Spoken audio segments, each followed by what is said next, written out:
My name is Ashley, and this is Let's Talk Dispatch. I do. You're gonna do it. Do it really well. And I believe the world needs more dispatchers. Around in the mud, blood, and beer. Years that I'm not working 4th of July. 4th of July. Say community policing, right? What about community dispatch?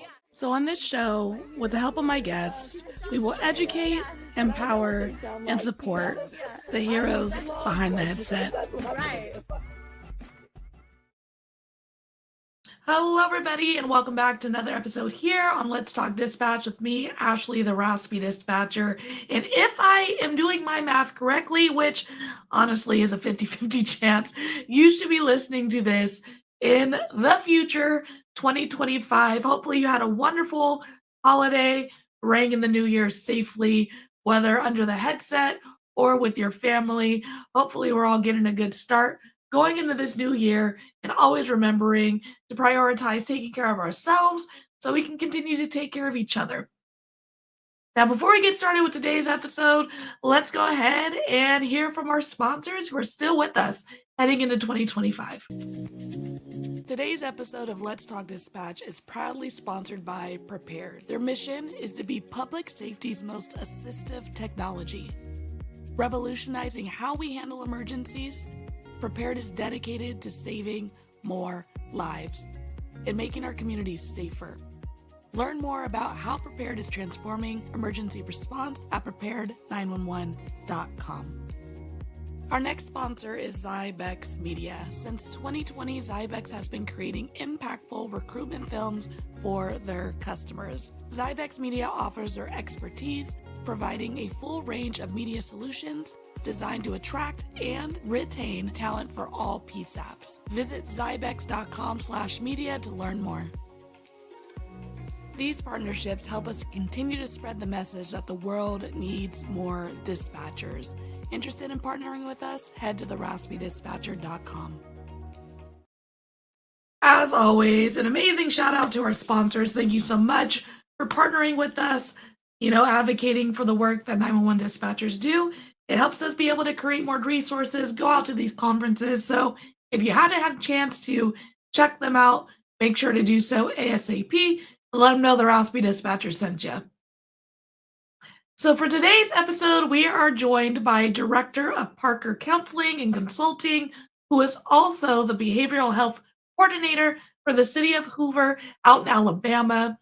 They have extensive experience as the crisis negotiation team leader for the Hoover Police Department, as well as being a powerful advocate for dispatchers, providing de-escalation training for them across Alabama, certifying dispatchers as crisis negotiators. This is the guy you want around in a crisis. My guest, Reggie Parker. Hi, Reggie. Hello, how are you today? I am good. How are you? I am excellent. I can't complain, and I'm just happy to be here with you. I am so excited to have you on. Whenever someone is interested in coming onto the show, I always have them fill out that little survey so I can get an idea of, who they are and, what they're bringing to the show. And man, you're bringing a resume, my friend. You got some stuff going on. Well, I think that just speaks to how long I've been in the game. I'm saying I'm getting old. Not at all. Well, how did you get involved in public safety? Well, the thing is, played basketball at a little school in Alabama, Jacksonville State University. And after finishing my eligibility at the school, there was a lot of guys who had played there before me. They had joined the University Police Department. So I thought, you know what? I'm used to being a team. Why not join the force and become another part of the team? After actually getting there on the team, I realized that I thought I had chosen to be a police department, officer, but the job chose me. So that's how I got started. And once I got started, I realized I can be able to help those that can't help themselves. So once that began, it just continued. The love for it just continued to grow. So I just stuck with it. And 32 years later, here we are. And 32 years later in this line of work, dealing, with crisis, and you've taken a very special interest in the crisis aspect of this line of work. What makes you keep going, Well, just the human part of it, as far as being able to touch lives of other people, being able to, see people when they overcome. Those are the things that have helped me, and to just be able to just be there in the moment. It's just something that I like to do, and then being part of a team. I've always been a team guy from early on, and being able to be in the blue, being able to be connected with the 911 pros, is just something that I've always liked and loved to do. So I just continue with it. Very cool. Well, you've provided de-escalation training to dispatchers across Alabama, and I imagine for dispatchers who are listening are probably like, "What? Like, I need that training. We need more of that." Because I don't think what people realize is oftentimes, many times in my career, I've seen that the 911 dispatcher is the first person who's involved in that de-escalation, right? We're the first point of contact. How we treat that call can make it a different situation in a good way or a bad way for the folks who are responding in person. And I've even seen instances where our dispatchers are stuck being the crisis negotiators because the caller is not willing to get passed off to a sergeant, to a crisis trained negotiator on the phone, and we're kind of in the thralls all of a sudden. So that training is often missed for our part in this emergency response system. What do you think about that? Dispatchers needing this training, and why is it so important for them to have it? Well, I can speak to that because the example that you gave is exactly what happened to some of the dispatchers that I've actually been with as far as Hoover. But I kind of misled you. I actually have been fortunate to teach around the country the de-escalation skills and 911 pros. So that's Amazing. something I've been, that's from my heart.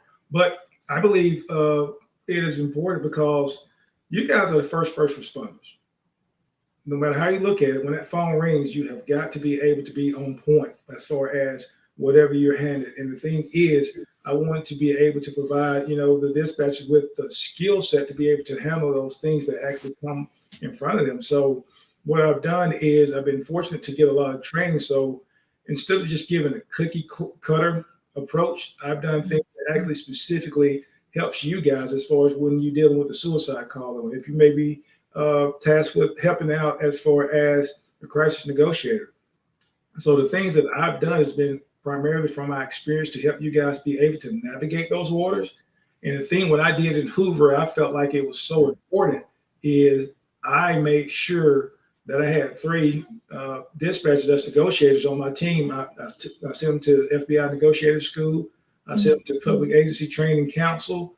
So the thing is, if they were tasked with having to be able to negotiate until they could get someone else on the scene to assist them, they would feel comfortable with doing that. So the thing is, I've always been out front as far as with our guys, trying to provide them with those necessary skill sets to help them in those challenging times.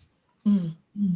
Yeah, and I don't think people realize how often, especially now, I think in policing in general, as well as the 911 call aspect of it, how much mental health is playing a role, maybe compared. I don't know if it's more so now or if we're just more aware of it, but I mean, 90% of our callers are folks who are experiencing a mental health crisis, folks who are unhoused, and dealing with, addiction that's mixed with mental health crisis. So we are coming across that more and more often over the phone and in person when we're responding to these calls. And I think as an industry, we're finding different creative ways to have resources that kind of go outside of policing, but still, we do have to deal with them quite frequently. So these trainings are so important. Right. Well, some of the things that I've been fortunate to do is I was able to go back to school when you're talking about the mental health aspect of it, and the people that I've been able to contact with, because I am a licensed professional counselor as well. So those are the things that I have mixed into the training as far as the de-escalation. I talked from the perspective as a law enforcement officer, from the perspective as a negotiator, and from the perspective as a therapist. And all of those things come into play because you're right. You guys are tasked with a lot of different things that go on. And now you have to wear the hat sometimes of sitting in the seat as a quasi counselor when these calls come across the line. So the thing is, I want to help prepare you guys to be able to navigate those waters and feel comfortable with doing it, because that's a lot to be tasked with when you're talking about answering that phone, not knowing what you're going to be faced with when it rings. Yeah. And then, the other aspect of it is I hang up that phone and then it rings again, right? And again Right. and again. And, that's the job, but also that's a lot. That's a lot of dealing with people's stuff for X amount of hours, so many days during a shift. How do you think strategies, or in your experience, having dispatchers kind of navigate their own emotions while supporting these callers? What does that look like? Well, I've been fortunate also. Again, I came up with a class called Composed in the Midst of Chaos, because the thing is, we all have to deal with these different emotional things that we're exposed to. And one thing that I found that we do in general, when we talk about PTSD, what we normally focus on are people that's in the military. Now, I celebrate people who are in the military, but the thing is, dispatchers are exposed to these traumas over and over and over again. And the thing is, when we're talking about taking on this emotion, I talk to them about the emotion, the vicarious traumas that we deal with, and some of the responses that we feel inside of our bodies. But what I feel that has hampered or hindered us is what we've been taught. At least I know when I was growing up, it was told it was okay to be angry and pissed off, but it's not okay to be hurt. And those are some of the things, because what we'll do is we're familiar with the emotion of anger, but we're not familiar with the other emotions. We're highly, highly, highly, I think, intelligent cognitively. And as Brene Brown would say, but we're pre-K when we're talking about emotions. Because what happens is those different emotions are laid at the feet of dispatchers every single day. And what we got to do is we have got to equip you guys with different skill sets to help you to be able to navigate that, because all of us show up in that room with our own stuff too. But what we do, or we're tasked with dealing with other people's stuff as well.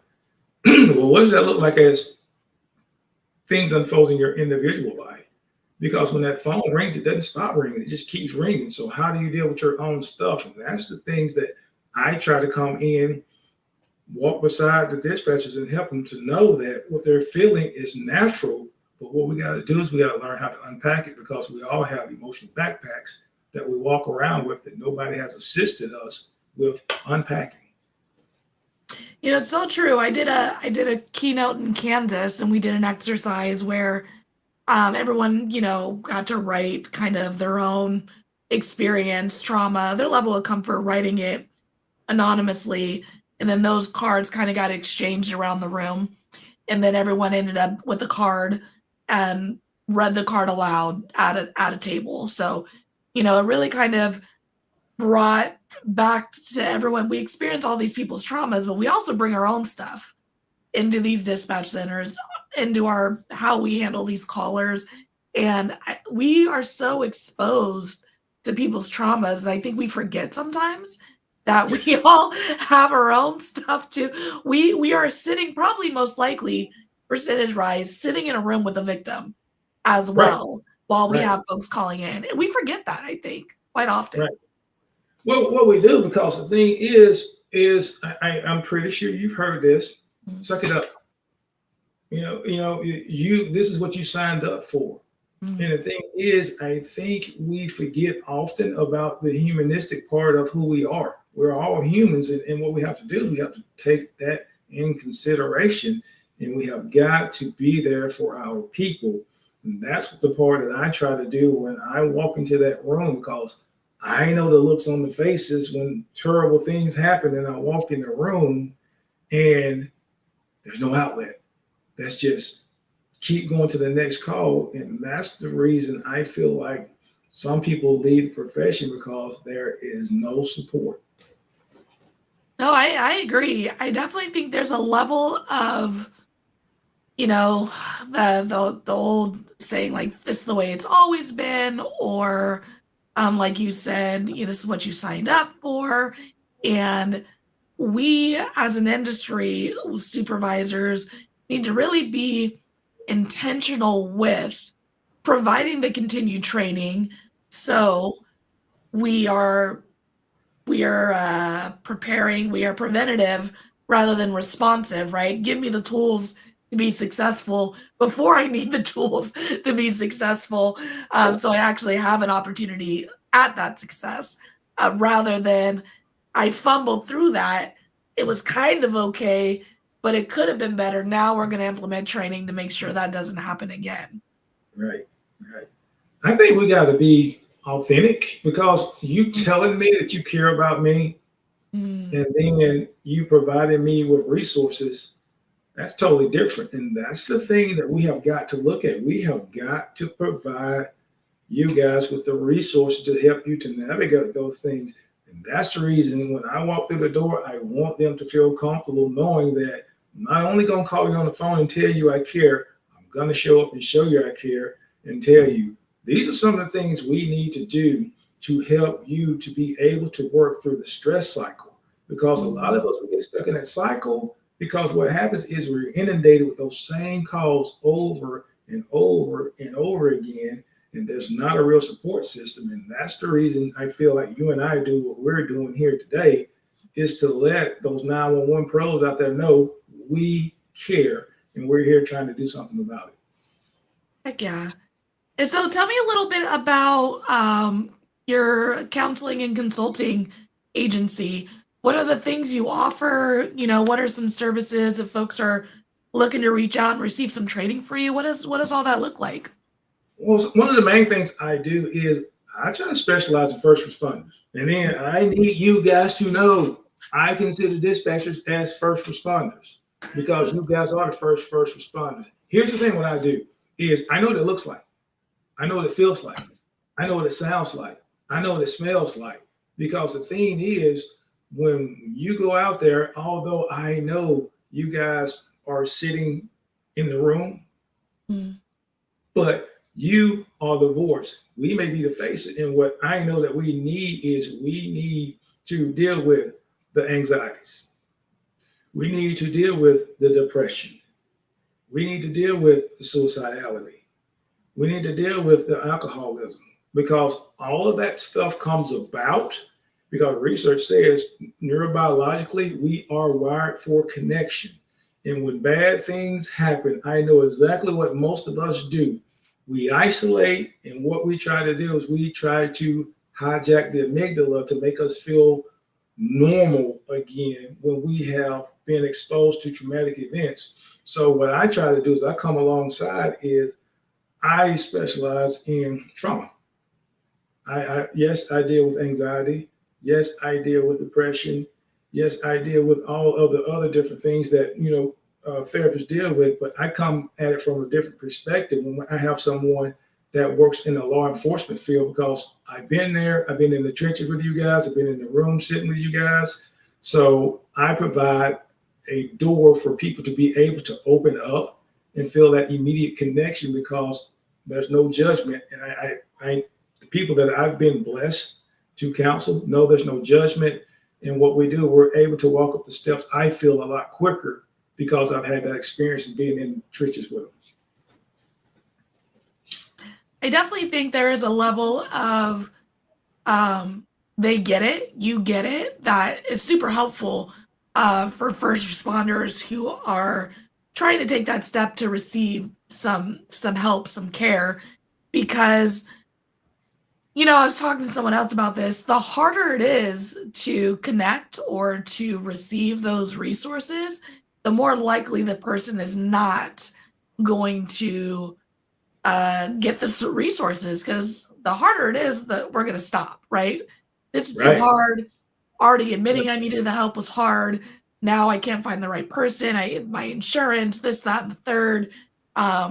So you being a resource that has worked in this field does understand every level of response, I'm sure really does go a long way with the folks that you work with. Well, one thing I've found that actually helps is I share my story because that's the reason I became a therapist. Mm, When I dealt with my own PTSD symptoms, mm, I told the lie that everybody else tells. Are you good? And you know what that answer is. What is that mm. answer? I'm good. Yeah, Mhm. I'm chilling. And the reason we do that is because of, again, what society told us. Suck it up. And we believe if we acknowledge that we're struggling with things that we're not measuring up to the standard. And that's the thing that I struggle with the most. So what I do is I disclose my story as far as how I struggled, couldn't sleep for 3 months after experiencing a traumatic event that involved a child. And that child happened to be the same age as my 7-year-old daughter at the time. But when the Sarge asked me, "Are you good?" I said, "I'm good," until I wasn't good. And I had to go get some help. And I understood at that point that if I'm struggling with this, I'm sure somebody else is struggling with it. So that's the reason I went back to school to get Mm, my counseling degree to be able to bridge that gap. Because when that bridge is broken down, it's awful trying to get back across and feeling like you have no help or no resources to reconnect. So that's the reason I do what I do. And I believe that's the reason I get a quicker bond because I share my story and let people know that it's normal. What you're feeling is just your brain trying to heal. mm. And, I think especially, for, patrol and folks who are in the field, I think it's a generational thing, for years, first Mhm. responders have been told, like, suck it up, you're fine, you're gonna be okay. Even with like things, reels when I post on social media. I actually had someone come into my live the other day. I was sitting answering questions about 911, and they said something along the lines like, engineers work harder than dispatchers. And I was like, okay, just like, all right, like that's the prerogative. And like, why are you complaining about not getting breaks? Because I made a reel about dispatchers answering traumatic calls for 12 hours. And a lot of these centers are not giving breaks because of the staffing and whatever other reason. And it's just not sustainable. And, but that's the perception of the public is like, Right, well, why are right, you complaining? You know? right. And it's because this isn't how it should be, you know? Now, I'll tell you what, when I was a rookie, I came in and I had to work in Ugh. dispatch for a month. I could not do the job because the thing is what you said, it's the information that you get, and sometimes the lack thereof, and God help law enforcement. And then when I hear the attitudes come across the radio, we were blessed when I came through because I understood. Okay, obviously you didn't get the information because the caller did not give you the information. So I have compassion for it. And then it's the inundated call after call after call. I couldn't multitask, first of all. So I struggle with that. Second of all, it's the number of calls you get, and certain calls touch us more than others. I will use the word that's used quite often.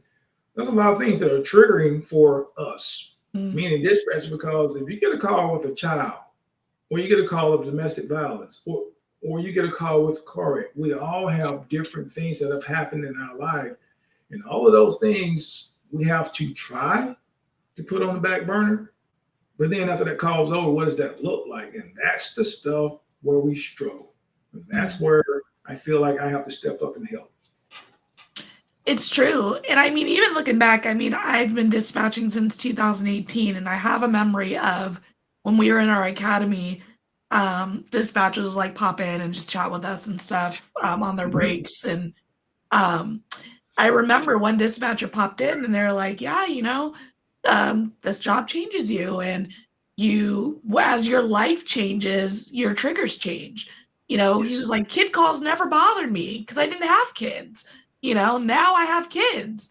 And these kid calls trigger me a bit now because, you Right. know, this kid that's the same age as my kid. And I never really understood that until years in, where, my things would pop up and you're like, oh, like this bothers me now. and it didn't bother me before, you know? Right. Right. Well, those are things that I was talking about earlier. We're talking about these emotional backpack. We all have them, but what's in that backpack that nobody else knows but yourself?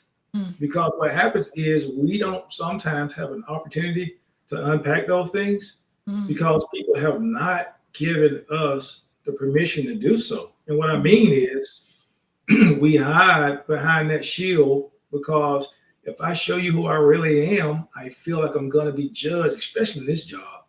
So what we do is we just carry it year after year after year. And when we look in the mirror, we don't even know who we are after several years of being in these positions. We don't even know who we are. And when I talk about a lot, how does that look like for you as an individual? Because at the end of the day, it is about us being as individuals and how do we help each other to navigate that? Because that's a lot, what you were just talking about.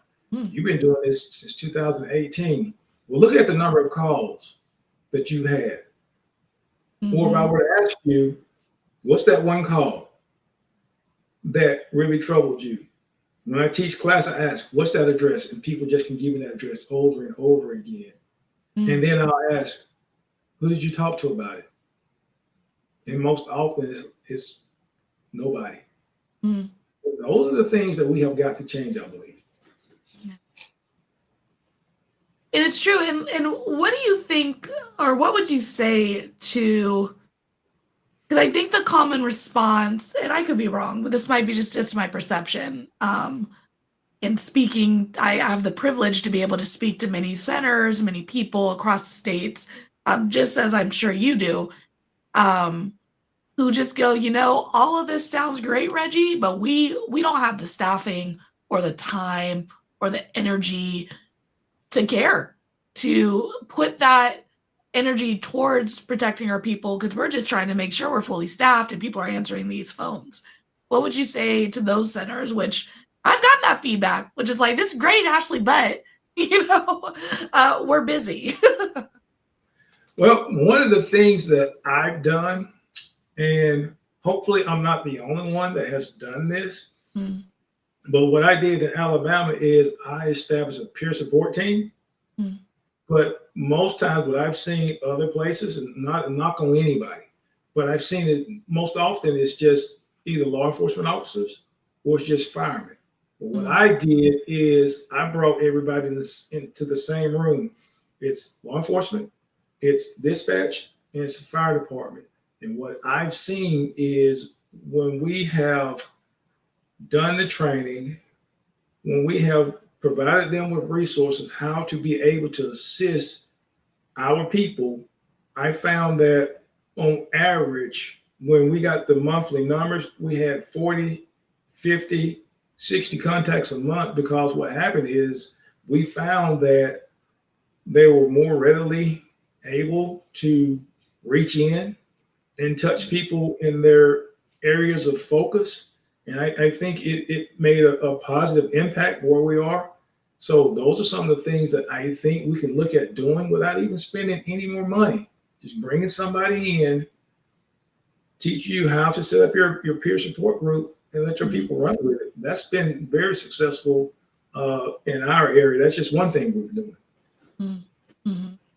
Peer support is certainly extremely important. And I agree, including every level of, responder in that peer support umbrella is most beneficial, right? Because we all have exposures to the incidents at a different level. I've been fortunate enough to work at 2 departments that do include dispatchers in our debriefings in these conversations when we have critical incidents.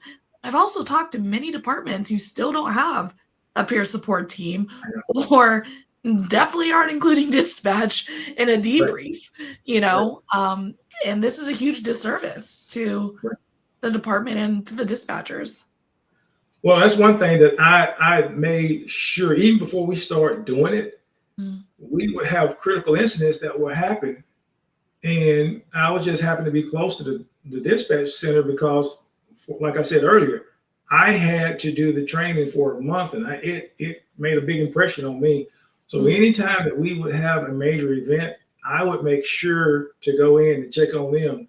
And I can remember the looks on their faces, being startled, being traumatized, or just lost for words because they didn't know how the officers were on the street, or they didn't know how the firemen were on the street. And I started realizing, why are we not involving dispatch in these debriefings? Why are we neglecting them? And the thing what I found out and what I started doing is how I got my position is I knew, as far as the behavioral health coordinator for the city, I have got to be there for police, fire, and dispatch because, like you just said earlier, the dispatcher being left out. And then I can only imagine how you guys felt in that room. So what I started doing is involving. And then once I started involving in the debriefings, once I started making them feel like they were validated, making them feel like they were part of the team, what I saw was growth. And unfortunately, like you just alluded to, some places still don't involve the 911 dispatchers, which is a disservice to that group of people, which I think needs to change. Yeah, I mean, I've seen a department do a whole, active shooter training, and the level of involvement, and including dispatch, was like, "Oh, you guys can be role players," and it's like, well, that's cool, but also, like, when this thing pops off, in the event that an active shooter thing happens, 911 calls, what do you want us doing? If it's at this school, how are we directing them? How are we directing all of these parents who are flooding like, how do you want dispatch to handle this? Where do you want us to set up this perimeter? Where are we staging, the ambulance, the medics? What agencies are we reaching out to for that? Like, there's this level of, we're not planning that part, and yet there's a good 5-10 minutes where we're dealing with those calls while we're getting everyone moving before we're landing on scene. And it's like, how are we training our dispatchers to direct people in these critical incidents other than just getting the pertinent information of where the threat is? Like, what is that part of the process? And we miss it often from our departments. I agree 100%. And you made me think of a call that we actually had. That was a real call. If we had have done the things that you suggested as far as preparation and understanding what your part of it is in these critical incidents, because the thing is, you guys are the first point of contact. And if we don't come together as a group and bring the dispatchers in the same room, I think there's going to continuously be chaos. And the incident that we had in Hoover is a 13-hour standoff. And no disrespect to the dispatcher, but the thing is, she did not have the proper training because was always neglected. Never been a part of critical incident training. And when something actually happened and the information wasn't relayed, it was devastating because I knew that we could do better. But to your point, there are a lot of different moving pieces that's going on that we have got to look at and be able to provide you guys with. And that was not happening. Fortunately, it's changed now, but at the time, it wasn't happening. And I saw it unfold and come to fruition in real time, which was not good. Yeah. And I mean, the reality is when folks turn on, the TV, and we just recently had a school shooting. I think it was in Wisconsin. Yes. And, people watch the news, they see these big events, and, the first place I go is the dispatchers. Is like, that event is that career-changing, life-changing event for them. They're hopefully they are not dealing with multiple active shooter incidents in their career. Hopefully it's just one and done. But I mean, that event is a life-changing event for them. And if they feel like they didn't perform well during that event for whatever reason, especially if it's because they feel like they weren't equipped and properly trained. Right. Like that's a career ending event, versus I was properly trained. I rocked that event. I did everything I was supposed to do. My training saved lives that day, and I can continue doing this job, with my head held high. And we as departments and as an industry need to own that a little bit and make sure after that initial training that we're not just when we get that notice that our dispatcher's continued education is coming up and we need to check that box, sure, but also let's actually be really intentional with continuing to train our people and not just check boxes. Let's give them the tools to be successful. I love when you say that, not just having the checkbox, because the thing that I do when I do training for our guys, I pull old cases and we run through those things, and we do scenario-based training, because that's what I believe is the most helpful, is to do things that are realistic in what you guys are going to come across. Because if we don't do this, it's like you said, that's when we start having adverse reactions. Is I don't feel like I was prepared. I don't feel like I showed up and did the best I could do. And that's when we start having absentees from work. That's when we start having depression. That's when we have anxiety. That's when we have suicide ideations, because of, I feel like I let the person down on the other end of the phone. But we can minimize some of that if we give people the proper training and let them feel comfortable and knowing that they did the best they could do that day. Yeah. And I mean, we know that this job is weird in the sense that you're not going to be able to train and prepare for every single thing. I mean, I'm sure, just take a moment to think about your career and think about the weird things that come across in this line of work. I mean, it's some things you just can't prepare for, right? But there's a certain level of like a box that we're trying to stay within. And even if it's kind of slightly outside of that box, I can still reach out and like pull this in. Like, this makes sense over here. Even though this is not exactly right, we can make this relate.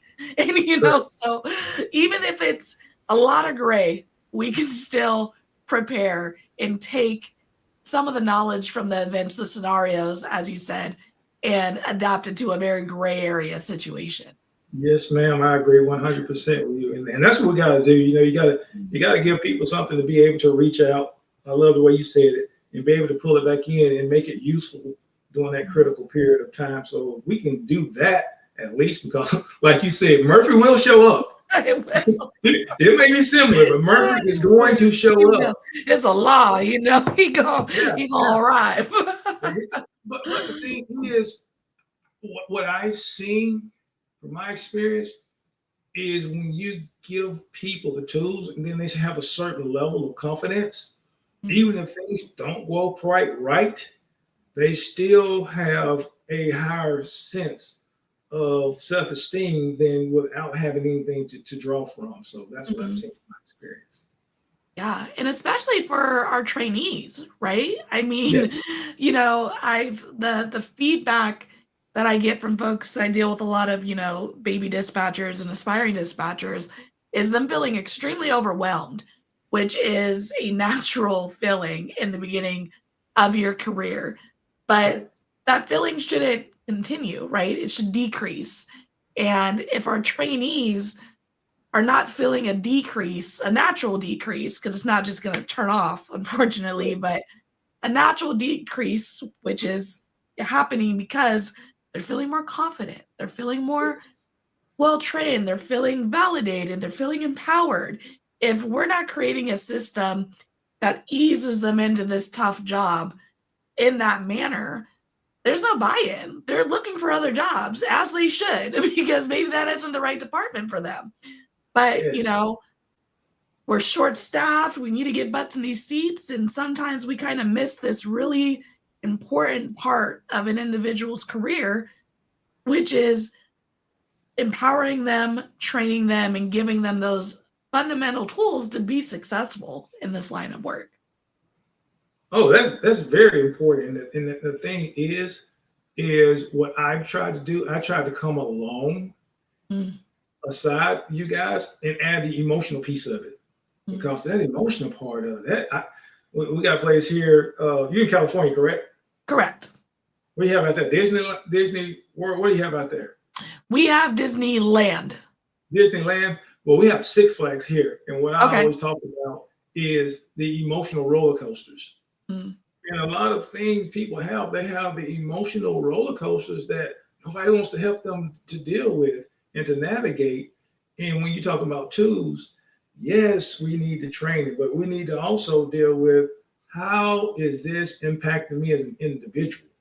Because the thing is, when I start getting that feeling inside my body when something went bad the last time, Mm. and now I'm having to deal with this again, what kind of resources are we giving our people to help them to be able to move through those things?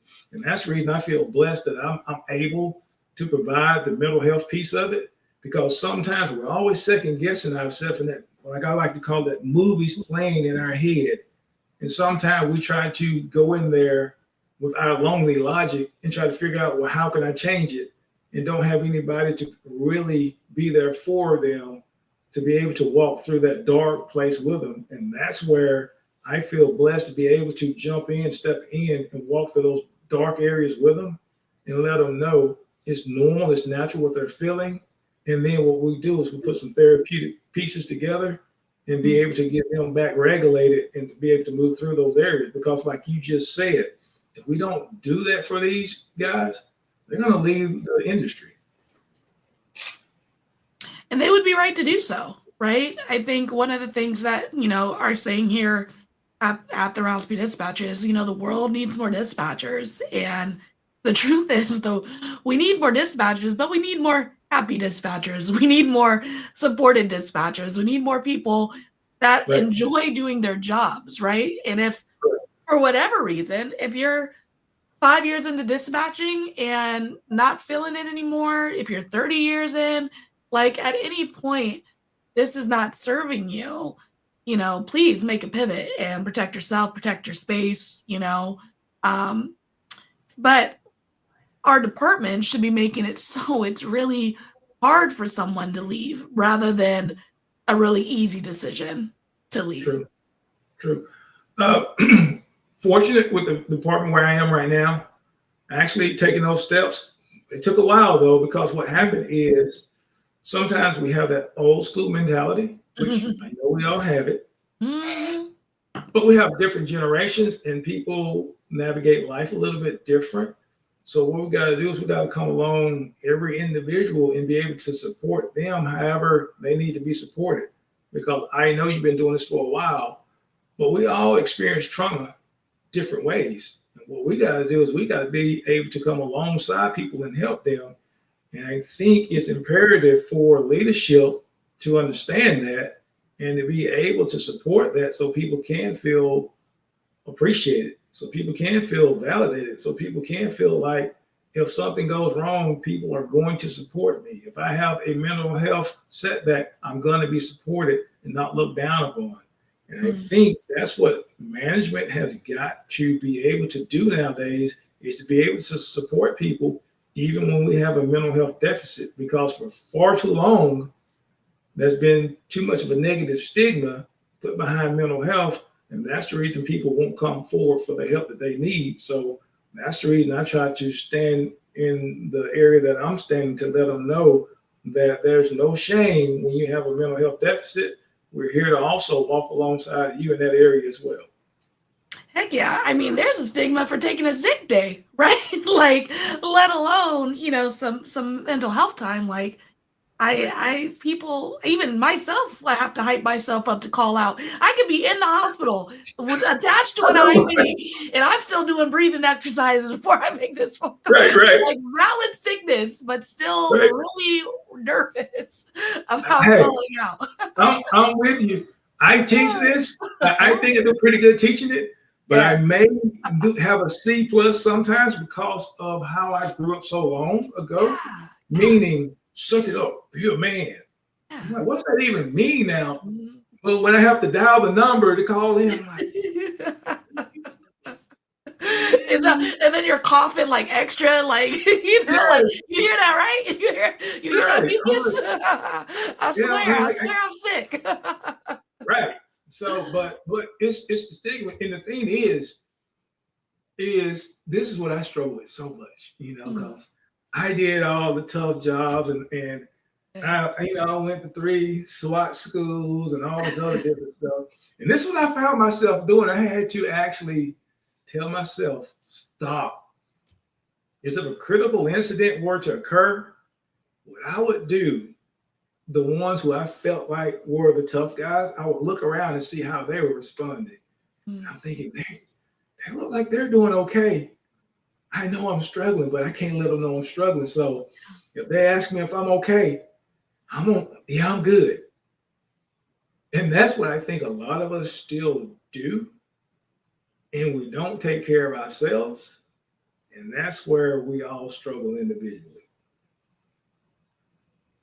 and it's so funny because, and I think we need to remember this you know, when we're in the room with people, is that how we allow people to be vulnerable and allow people to take care of themselves is how that culture is going to be built in that center, in that department, right? Right. If as leadership, I think we all have this leader who is the leader, but kind of makes some passive aggressive comments or kind of like backhand some things, and just like, oh, that's the perception.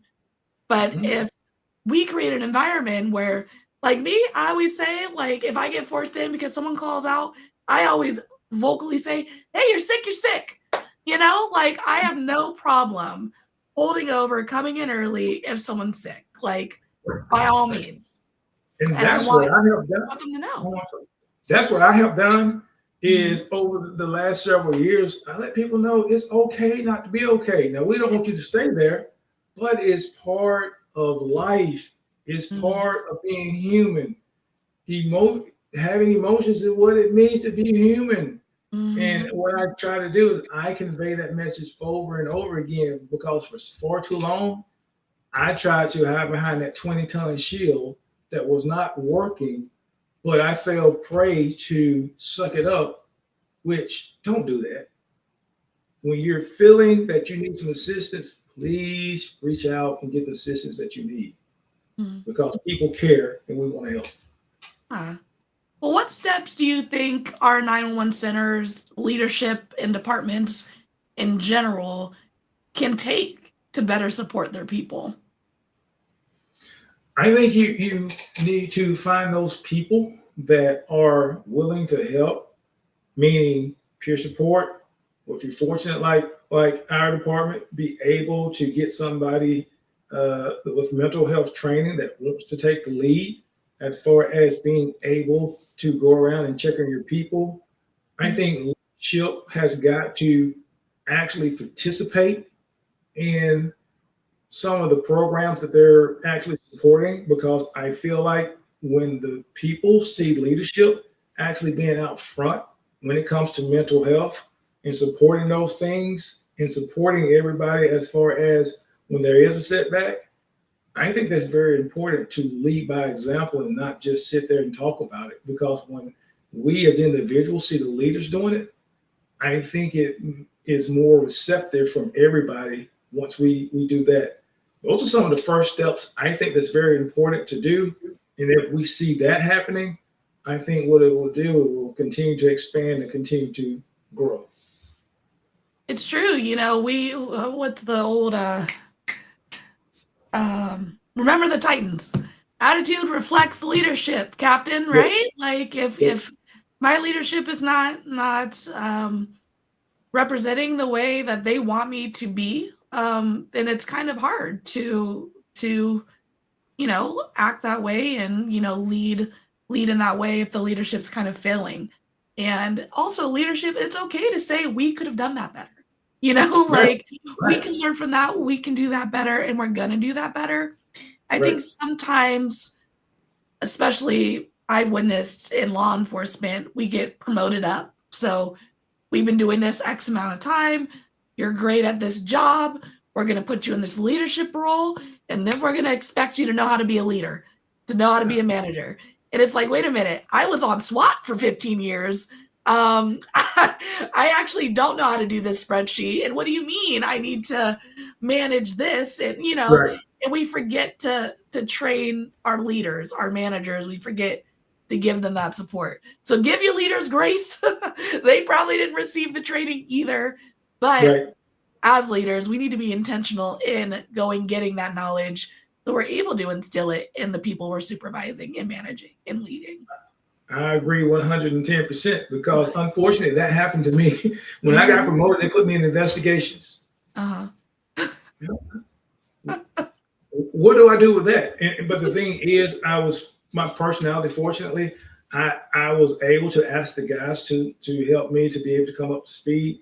And I think one of the main things that I don't think I said this, but we have got to touch the human part of everybody. And I think once we can actually let people see that we're human too and we care, I think that goes a long way too. And you can be empathetic because when you show empathy towards others, I think it's very important as far as us being leaders. Definitely. Well, Reggie, this has been amazing. How do folks reach out to you? How do they find your services? Are you on the Facebook, the Instagram? What's your website? How do they find you? My website is Parker Counseling and Consulting LLC.com. That would be the best way to contact me because what happened is I'm trying to stay off the social media I hear that. until after March 1, 2025. That's when I will be able to retire from the city of Hoover because the Parker Counseling Consultant I've been doing part-time and I can go full-time as far as teaching and other things that are my passion after March 1, 2025. So right now, Parker Counseling and Consulting LLC.com is the best way to contact me. Amazing. And we'll put that in the information section of this video, so don't feel like you need to scribble it down right now. And we'll have a link on the website and all that good stuff so you can find Reggie and their services and hopefully bring them to your department. But Reggie, the last thing that I ask everybody on the show is, what advice would you give someone who's considering a career as a dispatcher or a first responder in general? Well, the thing I would suggest is to make sure it's something that you really want to do because there are a lot of different things that first responders, 911 pros actually see and have to deal with. And a lot of times I see people come in with a desire, but if it's a calling of yours, by all means, please do it because it is very rewarding. The only thing I'll ask you is, like when I first went to the counseling program, they told me, counselor, know thyself. I would speak the same thing to you guys. Know thyself and why you're entering into this profession because it's very rewarding, but it's also very demanding. So what I would do is I would kind of look at what are some of the things that you want to get out of this career. And once you can answer those and it's to your satisfaction, then by all means, please move forward in doing it because, again, I wouldn't have stayed in it for 32 years if it wasn't very rewarding. So I take a lot of different stories with me and a lot of pride in being able to help countless a number of people. So if that's what you want to do, that's something I would look at as far as becoming a part of the team. Amazing. Reggie, thank you so much for 32 years of service and taking your experience, the good and the bad, and still pivoting and making it into this amazing counseling and consulting company. And I know you've helped so many people and you're only going to continue to do that as this continues to grow. So thank you so much for coming onto the show with us today. Thank you for having me. I'll be right back with you. All right, everybody, that was another amazing episode here on Let's Talk Dispatch. Reggie, again, thank you so much for coming onto the show, sharing your experience, your wisdom, and giving some amazing advice to our listeners. As Reggie said, especially going into this new year, know thyself. Whether you are just thinking about getting into this line of work, whether you are 5, 10, 15, 20 years in, there is no better time than now to do a little check-in with yourself and make sure you are doing well. And if you need any extra support, reach out for it. There are plenty of people out there who want you to be your best self. Take care of yourself so you can continue. Take care of others. Until next time, everybody, stay raspy. Thank you for listening to Let's Talk Dispatch podcast. Don't forget to hit that subscribe button. You can find us wherever you listen to podcasts, including Apple Podcasts and Spotify. If you're interested in becoming a guest on the show, or maybe even submitting your own story, you can do all that and more at theraspydispatcher.com. Until next time, stay raspy.